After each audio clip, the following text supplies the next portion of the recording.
Selamat malam saudara-saudara, bersama saya Pendeta Neni Suprihartati. Malam ini Selasa 2 Maret 2021. Semoga kita semua dalam keadaan sehat selama menjalani masa tobat dan puasa di minggu-minggu Prapaskah ini. Mari kita berdoa. Ya Allah, sabda-Mu adalah sabda abadi yang selalu menyegarkan dan menguatkan kami. Roh Kudus yang menuntun ketika kami mendengar dan merenungkan sabda-Mu. Amin. Bacaan Alkitab dari Kejadian pasal 22 ayat 1 hingga ayat 8. Saya bacakan. Setelah semuanya itu Allah mencoba Abraham. Ia berfirman kepadanya, "Abraham," lalu sahutnya, "Ya Tuhan," firman-Nya, "ambillah anakmu yang tunggal itu yang engkau kasihi, yakni Ishak. Pergilah ke tanah Moria dan persembahkanlah dia di sana sebagai korban bakaran pada salah satu gunung yang akan kukatakan kepadamu." Keesokan harinya, pagi-pagi, bangunlah Abraham. Ia memasang pelana keledainya dan memanggil 2 orang bujangnya beserta Ishak anaknya. Ia membelah juga kayu untuk korban bakaran itu. Lalu berangkatlah ia dan pergi ke tempat yang dikatakan Allah kepadanya. Ketika pada hari Abraham melayangkan pandangnya, kelihatanlah kepadanya tempat itu dari jauh. Kata Abraham kepada kedua bujangnya itu, "Tinggallah kamu di sini dengan keledai ini. Aku beserta anak ini akan pergi ke sana. Kami akan sembahyang. Sesudah itu kami kembali kepadamu." Lalu Abraham mengambil kayu untuk korban bakaran itu dan memikulkannya ke atas bahu Ishak anaknya, sedang di tangannya dibawanya api dan pisau. Demikianlah keduanya berjalan bersama-sama. Lalu berkatalah Ishak kepada Abraham ayahnya, "Bapa," sahut Abraham. "Ya anakku." Bertanyalah ia, "Di sini sudah ada api dan kayu, tetapi di manakah anak domba untuk korban bakaran itu?" Sahut Abraham, "Allah yang akan menyediakan anak domba untuk korban bakaran baginya." Demikianlah keduanya berjalan bersama-sama. Saudara-saudara yang dikasihi oleh Tuhan Yesus Kristus, Allah yang menyediakan anak domba untuk korban bakaran baginya, anakku.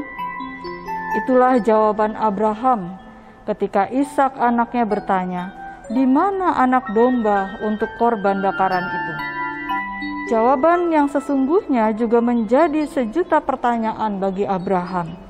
Mengapa Allah memerintahkannya untuk menjadikan Ishak sebagai korban bakaran? Haruskah ia mengikuti perintah Allah? Sayangkah aku sebagai seorang ayah yang harus menjadikan anaknya sendiri sebagai korban bakaran?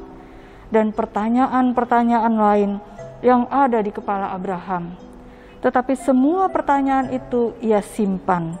Abraham hanya diam dan mengikuti semua perintah Allah untuk membawa Ishak sebagai korban bakaran. Sejuta pertanyaan Abraham akhirnya terjawab oleh dirinya sendiri ketika Ishak bertanya, "Di mana anak domba yang akan dijadikan korban bakaran?" Allah yang akan menyediakannya. Jawaban tersebut seakan menyadarkan Abraham bahwa Ishak adalah milik Allah. Allah yang menyediakan Ishak bagi Abraham sebagai anaknya.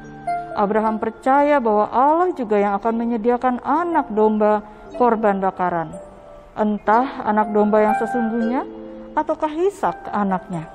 Yang pasti Abraham percaya bahwa Allah akan menyediakan apa yang dibutuhkannya. Di masa pandemi ini, tentu kita juga memiliki banyak pertanyaan. Kapan akan berakhir? Bagaimana dengan rencana perkawinan saya? Bagaimana anak saya yang belum dibaptis? Bagaimana dengan pekerjaan saya? Bagaimana dengan sekolah anak saya? Bagaimana dengan biaya anak sekolah saya? Bagaimana dengan masa depan saya? Bagaimana dengan kebutuhan sehari-hari? Belum lagi pertanyaan di sekitar vaksinasi. Kapan saya divaksinasi? Dapat nggak ya saya divaksinasi? Saudara-saudara, marilah dengan iman, seperti Abraham, kita mampu dan berani menjawab, Allah yang akan menyediakannya. Amin. Kita berdoa. Tuhan, ajarkanlah kami untuk dapat memiliki iman seperti Abraham, yang tetap percaya dan melakukan setiap perintah-Mu.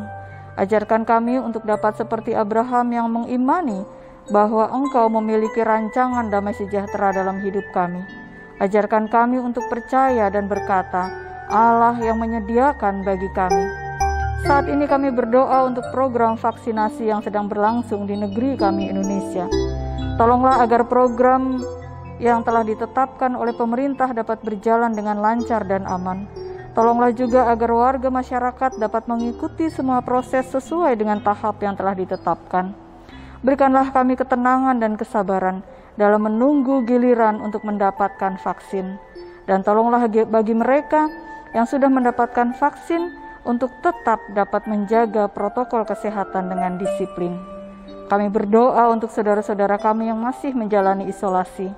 Tuhan, berikanlah kesabaran kepada mereka dalam mengikuti semua arahan selama isolasi. Kuatkan dan pulihkanlah.